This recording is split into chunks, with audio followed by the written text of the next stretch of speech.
December 14th will always be a day of mourning for family members of the students and educators who were killed at Sandy Hook Elementary School. And today, some of them talked about the 2 years since that tragedy and how the topic of gun violence is a common thread in their lives.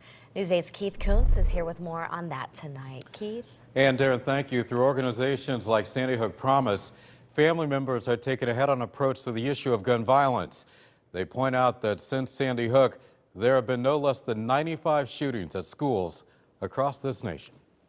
A day after flags across Connecticut flew at half-staff honoring the innocents killed at Sandy Hook, parents like Nicole Hockley talked about the continuing toll the tragedy is taking on their lives. We truly have been carried by our friends through this at times when we weren't sure if we could stand. And it's only because of so many people out there that we're able to get up today. Nicole's son Dylan was one of the 20 children and 6 educators killed at Sandy Hook Elementary School by a gunman on December 14, 2012. These are my children. This is James, this is Natalie, and this is our little Daniel. In the days since then, Mark Barton, who lost his son Daniel that day, says he has become much more aware about the issue of gun violence and the difference an individual can make in stopping the carnage. Daniel used to go talk to the kid that sat alone.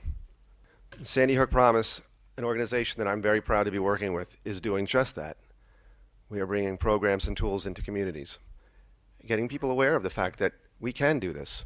Ashley Check was in college taking a final exam when she got a text about what had happened at Sandy Hook.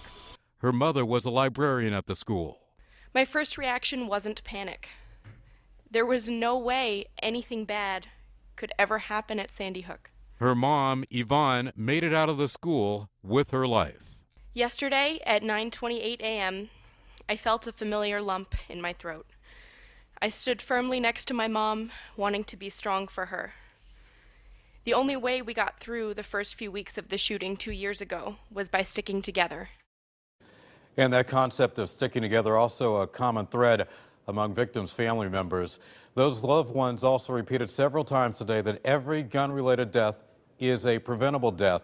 They promise to continue to push for gun reform efforts on the national level. And Darren, back to you.